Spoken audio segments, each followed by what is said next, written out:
Suzuki Baleno. Ayan, may maingay sa likod. So, tinanggal natin ang fuel pump sa tangke. Nakita natin to. Siguro to divider to sa tangke. At tanggal. So ito yung maingay sa tangke. Clock, clock, clock, clock. Kalagay ito doon sa loob na tanggal sa pagkakalagay.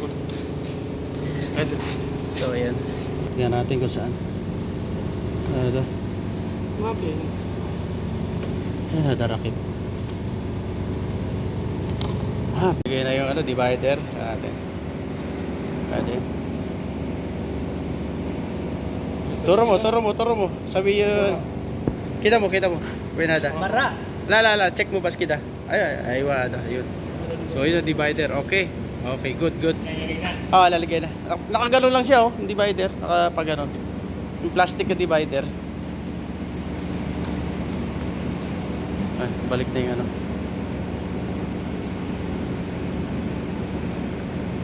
Oo.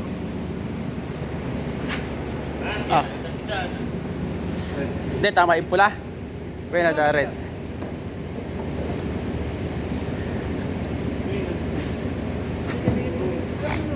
Check mo ada upload ha. May guide. Fee guide.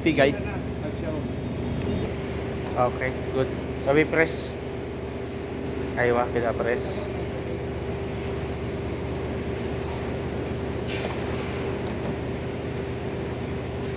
So solve na, wala na yung ingay sa loob ng tangke. Nakita na.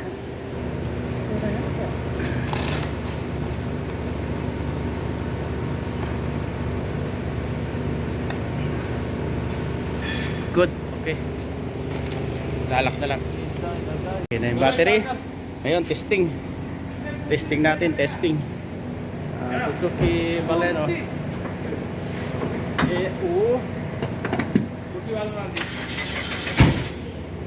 Dito sa likod, tingnan natin kung may tutunog pa.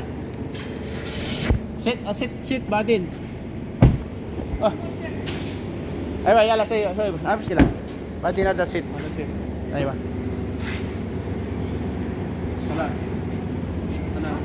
Happy? O yan, wala nang ingay. Pambihira. Okay, stop. Sabi rakip hot seat. So fuel pump nito, kailangan talaga ibaba. So yun lang ano ng fuel pump o yung sa wire lang. Sabi hawa. Tanggalin natin ito libag. Bago ikabit yung upuan. Yan. Okay na. Wala nang ingay. Suzuki Baleno.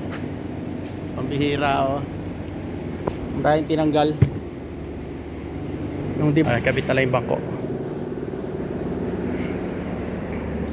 Dito.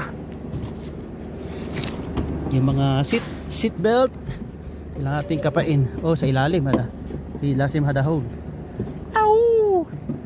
Para ma-access yung kabitan ng ano. Pero yung gas tank talaga sa ilalim, baba yung tanke bago ma-access yung fuel pump. Hindi gaya ng iba, may butas dito malaki. Madaling hanapin. So ito hindi. So yan, kakabit na.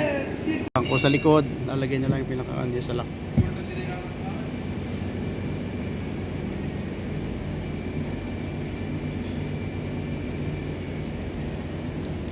Lock pa itong ganito, no?